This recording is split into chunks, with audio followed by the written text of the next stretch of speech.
Intestinal obstruction that is इंसदाद अमा, अगर ऐसा कोई भी वजह जिसकी वजह से इंटेस्टाइन में मौजूद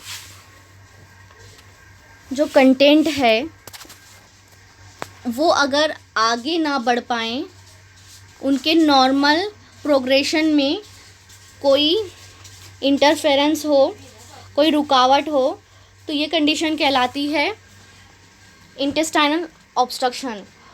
और ये कंडीशन जो है दो तरीके से हो सकती है, या अगर हम इसकी इटियोलॉजी देखें तो ये दो टाइप से हो सकती है।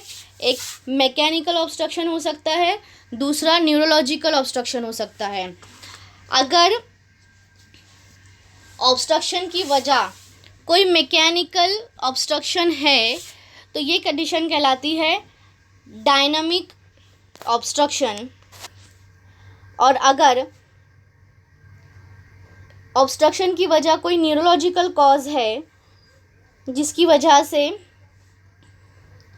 इंटेस्टाइनल मूवमेंट में कोई दिक्कत आ रही है या कोई चेंजेस आ रहे हैं, इंटेस्टाइनल मूवमेंट या पेरिस्टालसिस के रुकने की वजह से उसकी कंटेंट आगे नहीं प्रोपेल हो पा रहे हैं, आगे नहीं जा पा रहे हैं, तो ये कंडीशन अडायनामिक ऑब्स्ट्रक्शन जिसका कॉज न्यूरोलॉजिकल होता है कहलाती है, जिसे पैरालाइटिक इलियस भी कहा जाता है। अब देखते हैं अकॉर्डिंग टू कॉज, अगर हम इसको क्लासीफाई करें तो dynamic obstruction and second one is adynamic obstruction. जो मैकेनिकल कॉजेज़ हैं that is dynamic obstruction,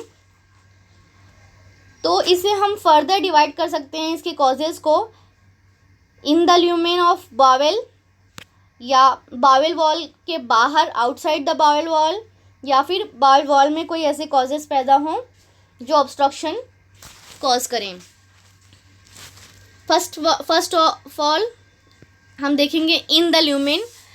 lumen में हेयर्स, वेजिटेबल फाइबर्स या फ्रूट फाइबर्स पाए जा सकते हैं। इसी तरह से मेकोनियम, गॉल स्टोन, पीत की पथरियाँ, फीकोलिथ्स, सख्त बराज, इसके अलावा foreign body, worms, intestinal worms भी पाए जा सकते हैं। और रिटेन्ड बेरियम, अगर प्रीवियस कोई इन्वेस्टिगेशन कराया गया हो जिसमें बेरियम का इस्तेमाल किया हो और बेरियम उसमें रुका रह जाए तो ये ऑब्स्ट्रक्शन कॉज कर सकता है। इसी तरह से अगर इंट्राल्यूमिनल कोई ग्रोथ हो जैसे कि पॉलिप। अब आते हैं वो कॉजेज़ जो आउटसाइड द वॉल पाए जाते हैं। इसमें हैं कॉन्स्ट्रिक्शन बैंड्स, किसी सर्जरी के नतीजे में जो बन जाएं, या एक्सट्रिंसिक प्रेशर पड़ रहा हो ट्यूमर या लिम्फ नोड की वजह से, एडजेसेंट लिम्फ नोड या एडजेसेंट ऑर्गन में कोई ट्यूमर हो जो वॉल पर प्रेशर डालें, या फिर एनोरिज्म ऑफ ग्रेट वेसल्स। इसी तरह से एनुलर पैनक्रियाज भी कॉज कर सकता है ऑब्स्ट्रक्शन। और ऑब्स्ट्रक्टेड हर्निया, 25% केसेस में ऑब्स्ट्रक्टेड हर्निया जो है ये कॉज करता है इंटेस्टाइनल ऑब्स्ट्रक्शन। इसी तरह से volvulus interception,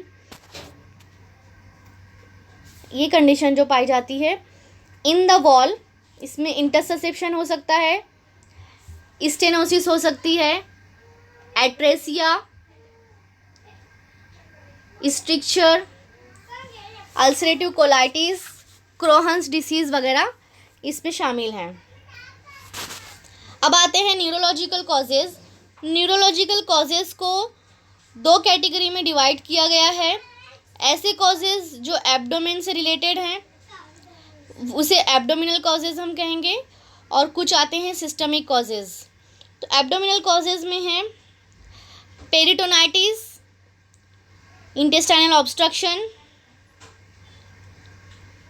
cessation of peristalsis.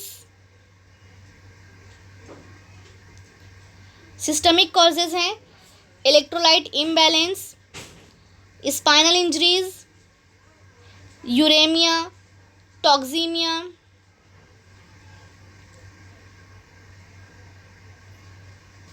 इसके अलावा कुछ आते हैं pseudo obstruction, mesenteric ischaemia, These are the causes which are present in the category of abdominal neurological causes. Second classification है according to obstruction and according to duration. तो इसमें हम देखेंगे, और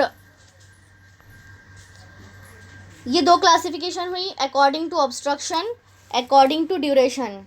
इसी तरह कुछ बुक्स में दिया हुआ है according to site of obstruction.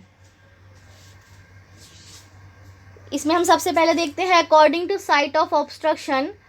अगर ऑब्स्ट्रक्शन डुओडेनम या जुओजेनम में है, मतलब प्रॉक्सिमल स्मॉल बावेल में है, तो इसमें कॉजेज़ जो होते हैं वो आमतौर पर कंजनाइटल होता है या लाइपोमा की वजह से हो सकता है, मतलब आउटसाइड द वॉल कोई लाइपोमा हो, या लियोमायोमास, या फिर बैंड्स और अडेजन की वजह से ये ऑब्स्ट्रक्शन हो सकता है.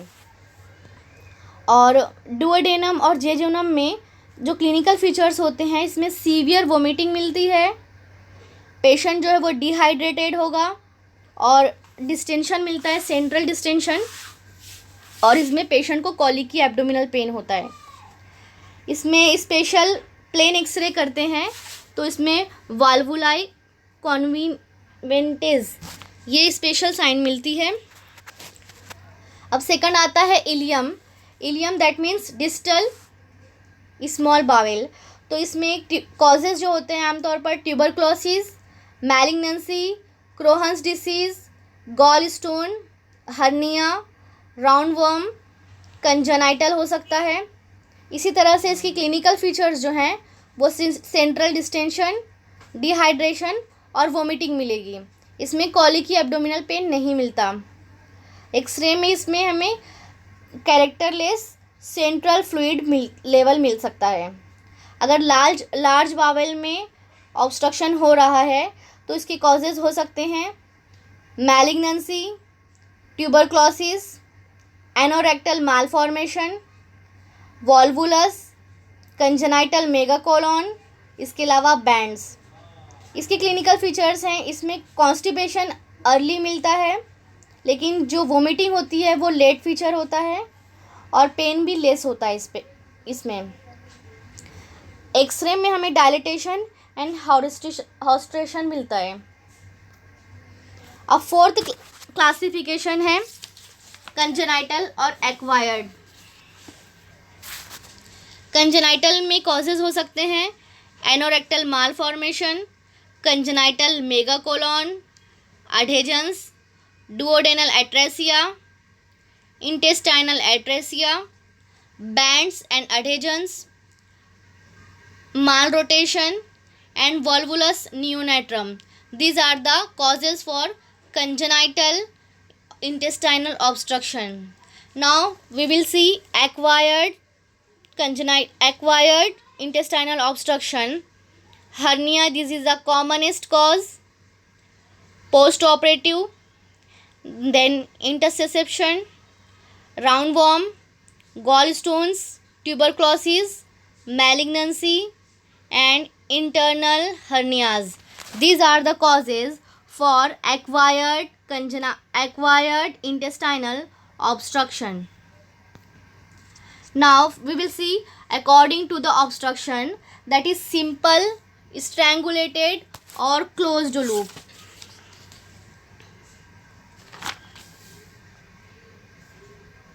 First one is the simple. इसमें blood supply remains intact, only obstruction is there. In second type there is a strangulation, that is blood supply is also hampered with obstruction of intestine. The third type is closed loop. In this, blood supply will be intact with closed both limbs. Now according to the duration, it can be acute, chronic and acute on chronic. And that acute obstruction, this is sudden intestinal luminal obstruction, which is characterized by central abdominal pain, early vomiting, and abdominal distension. These will be found in case of acute obstruction. Now, in case of chronic obstruction, obstruction is delayed and which is confined to large bowel only, which is characterized by lower abdominal distension, lower abdominal pain, and absolute constipation, that is gas and stool both are not pass, that is no flatulence, no fecus. This is called as absolute constipation. Now the third type is acute on chronic. This type starts in large bowel but gradually involves small bowel also, which is characterized by lower and central abdominal pain, lower abdominal distension, absolute constipation, and simultaneously vomiting will be also present. That's all for the today.